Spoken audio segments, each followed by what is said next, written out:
O que melhorar nos custos diretos e indiretos? Análise de cases atuais. Queremos chamar para falar sobre o assunto a senhora Luciana Andrade. Apresentando a nossa palestrante, engenheira civil e construtora Sinap, graduada pela Universidade de Pernambuco, especialização em gestão de projetos e engenharias e arquitetura pelo IPOG, experiência em obras públicas e privadas, assessora da Diretoria de Custos e Materiais do Sinduscom Pernambuco, participou dos seminários nacionais de revisão do Sinap em 16 estados pelo CEBIC, instrutora em cursos presenciais de utilização do Sinap, turma de EAD por plataforma virtual, workshop online Sinap pelo Instituto Aldo Matos, e turma virtual para a CEBIC, consultora na utilização do sistema, realizando serviços na área de orçamento, gestão e controle de obras. Bom dia, senhora Luciana, fique à vontade. Bom dia a todos. Dando continuidade, estamos aqui para refletir, né? Possivelmente alguns vão se sentir provocados, mas o objetivo é que os contrapontos juntos possam consolidar as soluções. Então, falando do que melhorar nos custos diretos e indiretos das obras. Nós temos aqui uma ilustração da revista da PINE, onde nós temos a distribuição das equipes, apenas para fazer uma reflexão que muitas vezes o que está contido nas composições, não, muitas vezes não, essencialmente, nem tudo que está contido nas composições são efetivamente os custos praticados na obra. Nós temos custos adicionais, nós temos ADM, nós temos os custos indiretos, então tem uma série de serviços envolvendo não só aqueles que estão diretamente ligados à produção do objeto.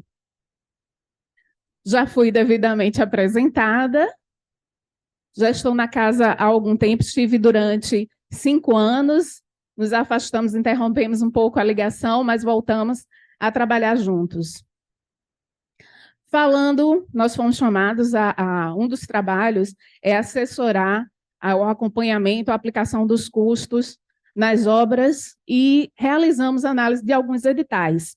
Aqui não iremos dar nomes, vamos chamar apenas de edital 1, edital 2, apenas para ilustrar algumas observações que fizemos nesses editais. E aí, iniciando, reforçando o que já foi falado, o que pode ser impactante para o orçamento. E quando nós montamos os painéis, que obviamente traz apenas alguns pontos do grande universo de problemática, de execução de obras, e do grande universo que nos fez chegar ao número de obras públicas que temos nacionalmente falando, não é um privilégio de Pernambuco. Vamos tocar apenas em alguns pontos, vocês viram que não estamos tocando em todos os problemas, cada um de vocês tem as suas dores, né, certamente, que podem não estar sendo tratadas. Mas já falamos de cronograma, quando montamos, né, os pontos a serem tratados, falamos de cronograma. Mas por que cronograma? Por que vamos falar sobre isso? O que é tão impactante no orçamento a questão do cronograma, né? Como já foi falado, muitas vezes a gente define apenas um prazo político e realizamos a distribuição financeira, né, com alguma coerência, montando uma curva ao longo do tempo do prazo que foi estabelecido. Mas muitas vezes, em geral, como já foi dito, não é efetivamente calculado, não é efetivamente planejado, de acordo com o grau de dificuldade, de acordo com a complexidade da obra em questão. Então, sim, cronograma, sim.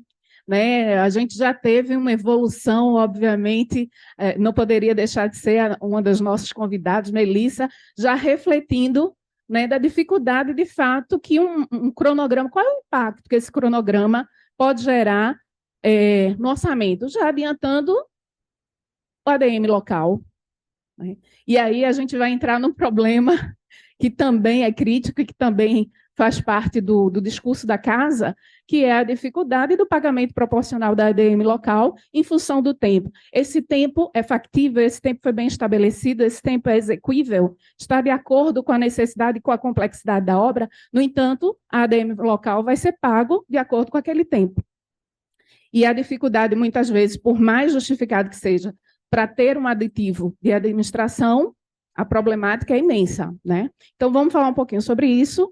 É impactante, sim, Tá? O cronograma mal feito vai impactar nos custos indiretos, vai impactar na ADM local.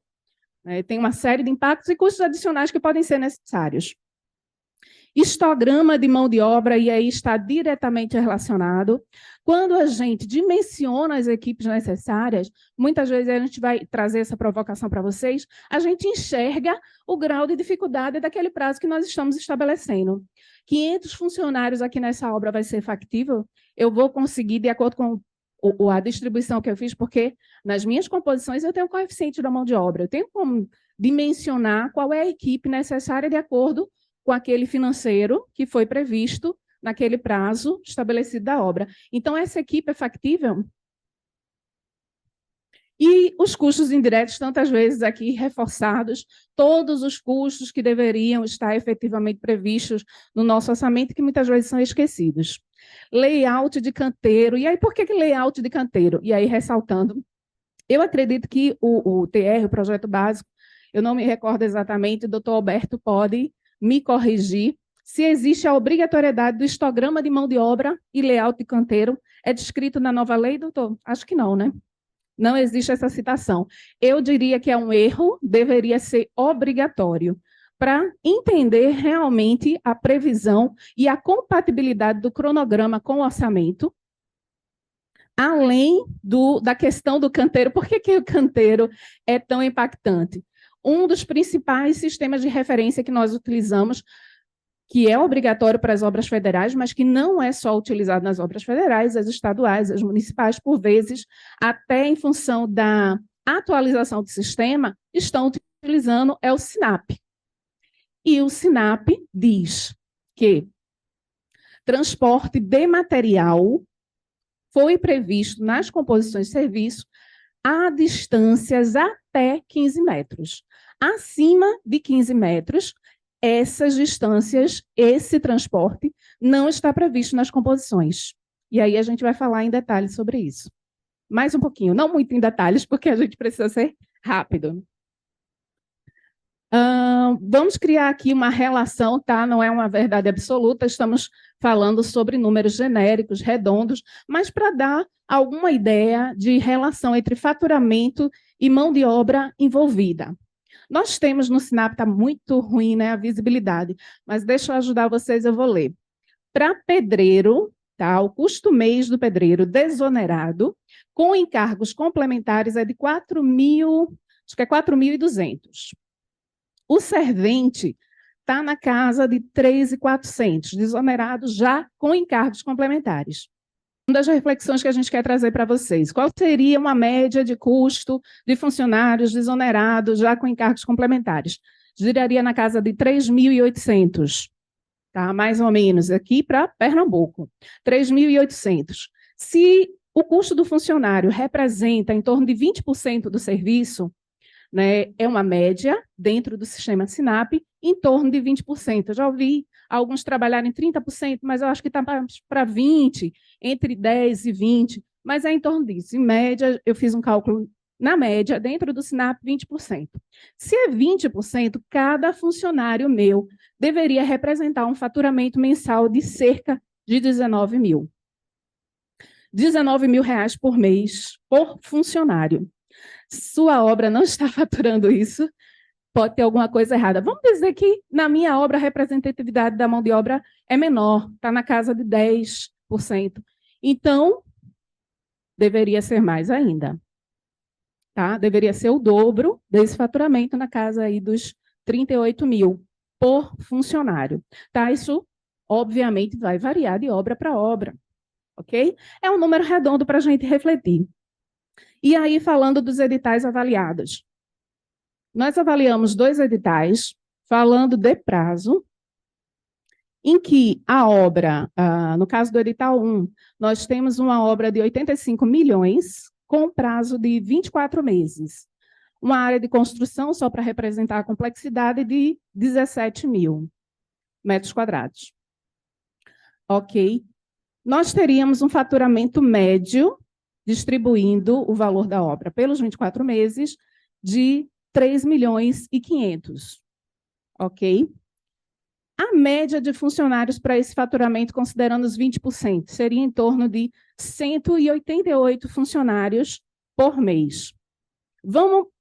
Não vamos até ainda a questão dos funcionários, vamos só comparar esses dois cases.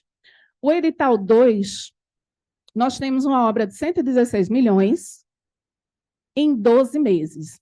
A gente já vê uma distorção grande com relação à coerência, eu diria coerência do prazo. Se não é coerente, é factível? Pode ser. Mas em que situação eu vou conseguir atingir esse prazo? Hora extra, 2 turnos, possivelmente. Então, o que me diz que esse prazo é execuível? Como foi calculado para ser execuível? Porque não existe uma proporção de valor. Né? Eu tenho 85 milhões em 24 meses. 116 milhões, maior, na metade do tempo. Então, com que coerência que foi calculado esse prazo? E a média de faturamento? 9 milhões por mês. É factível? 9 milhões. Nossa, está muito bem a empresa, né? Vai faturar muito bem. A média de funcionários, na estimativa aí, de considerando 20% de representatividade da mão de obra dentro do valor de serviço, uns 500 funcionários. Vai ser, na média, né? Vai ser uma torre de Babel. Ninguém vai se entender. 500 funcionários dentro de um canteiro, imagine a situação. Se fossem vários blocos, mas são vários blocos, são várias frentes, são 116 milhões em vários lotes separados. Aí, né, 100 funcionários num, 100 funcionários, mas um único bloco, uma única construção, uma única unidade. Só para refletir, não estou fazendo afirmações, nós estamos apenas refletindo. E aí, falando na questão do que foi estimado em orçamento. De acordo com a área, não estou fazendo críticas, inclusive, eu gostaria de dizer que eu achei os 2 orçamentos muito bem feitos. Me parece que eles foram muito bem pensados. Nós vamos falar sobre isso também. Os custos indiretos aplicados existe uma variação entre um e outro, um eu considero melhor do que o outro, mas foram pensados, foram bem pensados. Mas vamos refletir com relação à representatividade da mão de obra nesses orçamentos. De acordo com a área prevista para vestiário e refeitório, considerando a referência do SINAP, que cria uma estimativa diária para 30 funcionários, uma referência, cria uma referência para 30 funcionários, estabelece uma referência diária de acordo com a NBR, o que a NBR pede, espaço, né, área para armário, bancos no vestiário. Então, tem uma estimativa diária. Pela estimativa diária, essa área prevista em orçamento seria para um pico de 80 funcionários. Entendo que é um pico porque foi estimado, né, vai haver variação, mas para atender, já que está previsto isso no orçamento, pode começar com uma área e vai terminar com uma área que vai atender cerca de 80 funcionários. Então, 80 funcionários, na verdade, nós teríamos um faturamento médio ou no pico, de 1.500. São apenas provocações. Pico de faturamento de 1.500.000, quando, na verdade, a média seria 3.500. E qual seria o pico de faturamento previsto de acordo com a estimativa do cronograma? No 13º mês, aí, mais uma vez, chamando a atenção para a distorção entre os 2 editais. No 13º mês do primeiro edital, eu chego a um pico de 5.400.000. No segundo mês do edital 2, eu chego a um pico de 15 milhões. 15.400.000. Considero arrojada a estimativa, considero arrojado o planejamento. Por mais equipamento envolvido, por mais que não tenha mão de obra envolvida, né, no 12º mês nós temos serviços industriais, onde eu vou ter um faturamento, mas ainda assim, terceirizado, mas ainda assim tem mão de obra envolvida, pouca, mas tem. Então, 15 milhões no 12º mês eu considero arrojado. Mais uma vez, chamando a atenção para a execuibilidade do planejamento realizado. Quem é que vai pagar a conta desse planejamento? Certamente é a sociedade, pela dificuldade da entrega do produto, mas também o executor e o gestor, que vai sofrer nos debates de negociações, né? Porque certamente vai impactar na administração local, nos custos indiretos. E aí, nós temos aqui o que seria para o pico de faturamento, 286 funcionários, então a distância dos 80 previsto de acordo com o orçamento, vamos dizer que a representatividade é 10% dessa obra, seria a metade desses funcionários. Ainda assim, 140 está distante dos 80. E no caso do edital 2, 800 funcionários nesse período de pico. Mas vamos considerar, mais uma vez, que a representatividade é em torno de 10%. 400 funcionários. De acordo com o orçamento, a área prevista, que inclusive eu considerei bem coerente para um prazo mais longo, seria de 150 funcionários. Então, apenas para provocar essa necessidade. Esse desafio, esse cálculo, vai gerar debates ao longo da obra, fatalmente aditivos, dificuldades no atendimento do prazo. Então, qual seria a solução? Doutora Melissa já tem as suas provocações, eu vou deixar para o momento do debate que ela vai dar as suas contribuições. De repente, a gente pode pensar até num adendo, numa revisão da lei, que dê mecanismos para solucionar essa dificuldade da previsão do prazo. O Heron já diria, não tem como o licitante não. Aquele que vai, o projetista que entrega o projeto, o orçamento, ter a previsão do cronograma bem feito. Eu acho que pode ser mais próximo, assim como o orçamento não é exato, não é exatamente o que vai ser executado na obra, eu acho que o planejamento poderia ser um pouco mais próximo do que vai ser realizado. Mas então vamos seguir. Que meu tempo já está acabando. O SINAP traz para a gente, no livro de metodologias e conceitos, a informação de que prazos e horários para a execução da obra são impactantes para o custo. Dependendo desses prazos, horários permitidos ou adequados para a realização de serviços, custos adicionais com mão de obra podem existir e influenciar nos preços. Fato, né? E aí, só refletindo que o custo do pedreiro que está no SINAP, ele está integralmente igual ao custo da convenção coletiva para mês. O que significa que esse custo é para a previsão de horas normais. Então, o que está previsto na composição, eu já escutei, mas a quantidade de serviço que eu contratei foi essa, você tem que me atender, eu não quero saber se você vai fazer sábado, domingo, se você vai fazer de noite, você tem que entregar aquela quantidade de serviço. Mas o que você está pagando de hora da mão de obra é hora normal. Não existe custos adicionais nessa hora normal. Isso precisa ser acrescentado de acordo com a necessidade. Se eu quero atender esse prazo em menos tempo, eu quero esse contrato realmente atingido em menos tempo, eu preciso refletir sobre os custos de hora extra adicional noturno que possam ser necessários para o atendimento desse prazo. Falando sobre os impactos que podem advir aí com essa questão do prazo, tudo muito redondo, muito subjetivo. Na questão do trabalho noturno, só para reforçar, seria a mão de obra, sim, 20% de adicional noturno de mão de obra, mas e a administração local? Eu não teria que ter engenheiro, eu não teria que ter encarregado, então eu teria que dobrar a administração local para um trabalho noturno. Toda essa equipe de acompanhamento, se eu quiser, qualidade. Senão, de manhã o pessoal vai estar consertando o que o pessoal fez de noite. Eu já vi muito isso. Hora extra, aí um aumento aí de 10%, digamos que toda a equipe faça hora extra todo final de semana, vamos fazer uma conta, quanto de hora extra que eu vou precisar no meu orçamento? Bem redondo. E aí eu deixo o detalhe com vocês. O impacto com relação ao edital 1, por exemplo, de manter o prazo, ou para manter a equipe e o prazo. Não é isso? Aliás, instalações provisórias, não, vamos aumentar a instalação provisória para comportar aquela quantidade de funcionários que eu previ no meu orçamento. E aí o impacto de 6,42, aumento de administração local também. No caso de administração local, eu vou dobrar o tempo. Eu vou manter uma equipe mínima, tá? E vou aumentar só o tempo. Eu tenho administração local a mais. Aquilo que eu previ inicialmente para a administração local não vai me atender, né? Porque o prazo execuível realmente dessa obra é outro. Então, eu tenho aumento de administração local. Então, são essas reflexões que a gente queria trazer. Falando sobre os custos indiretos previstos no edital, nós temos, por exemplo, no edital 1, que eu tenho que parabenizar, O edital 1, nossa, lindo de ver. Medicamento para primeiros socorros. Isso é mínimo, Luciana. Só que existe. E dependendo do tempo da obra, se essa obra não vai ser feita em 24 meses, vai existir por muito mais tempo.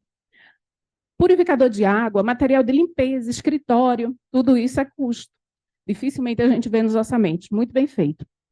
EPI para fiscalização e visitante, telefonia, internet, central de armadura, central de produção de argamassa, montagem e desmontagem de andaime. Às vezes o pessoal lembra do andaime, mas não lembra da montagem e desmontagem. Equipamento de transporte vertical, mobilização e desmobilização. O que eu poderia contribuir e que realmente não é mérito só deles, em geral, tem sido esquecidos. Transporte dentro do canteiro. Mais uma vez, Sinapse, eu tenho grandes extensões no meu canteiro, só do descarrego até o estoque é transporte factível que deveria estar presente no orçamento, porque isso não está nas composições. Existia antes uma gordura, lembram? Eu tinha uma carga horária de servente muito grande nas minhas composições.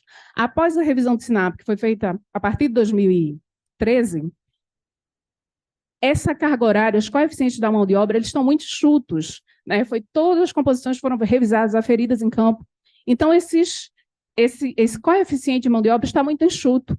Eu preciso, hoje, tá? Se eu quero um orçamento cada vez mais refletindo a realidade, o que efetivamente vai ser praticado, eu preciso que ele seja o mais detalhado possível. Então, transporte de material no canteiro, áreas de instalações provisórias, no caso, necessidade de funcionários. Sim, uma área compatível com a quantidade de funcionários necessária.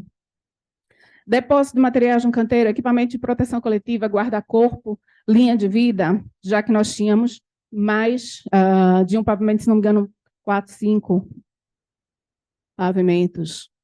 E aí, alguns exemplos, só para não dizer, eu estou mentindo. Não, estava lá, tá? Medicação, primeiros socorros, material de limpeza, isso realmente estava presente lá no edital.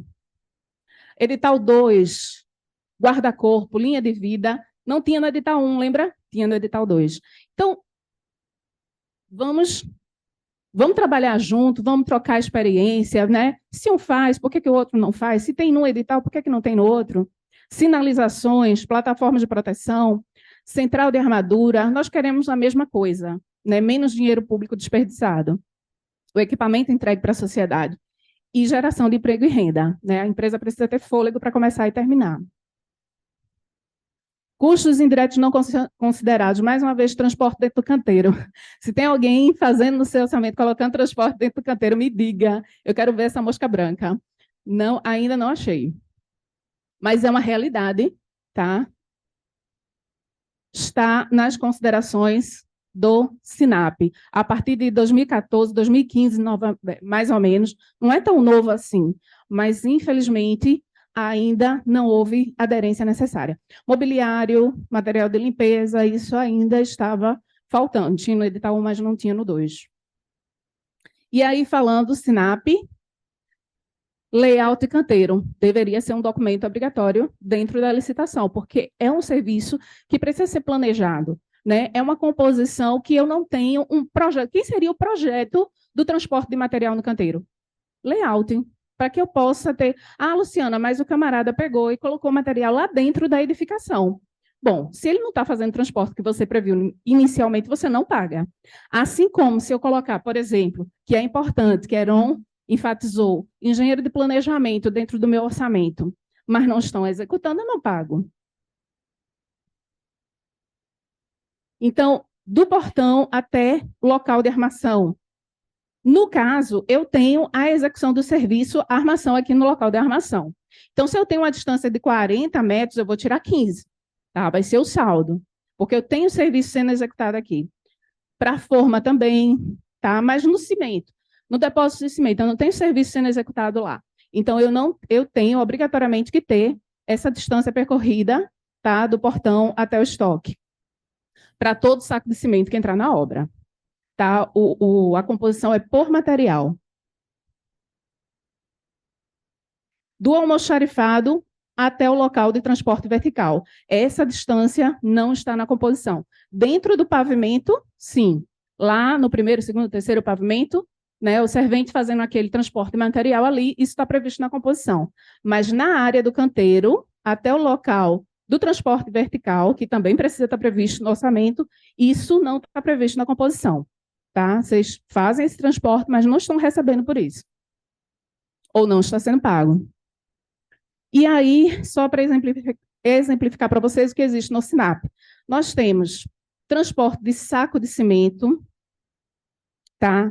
Que na composição é através do carrinho plataforma, ok? Mas tem carro de mão? Tem carro de mão também. Depende da realidade, depende da necessidade do meu projeto.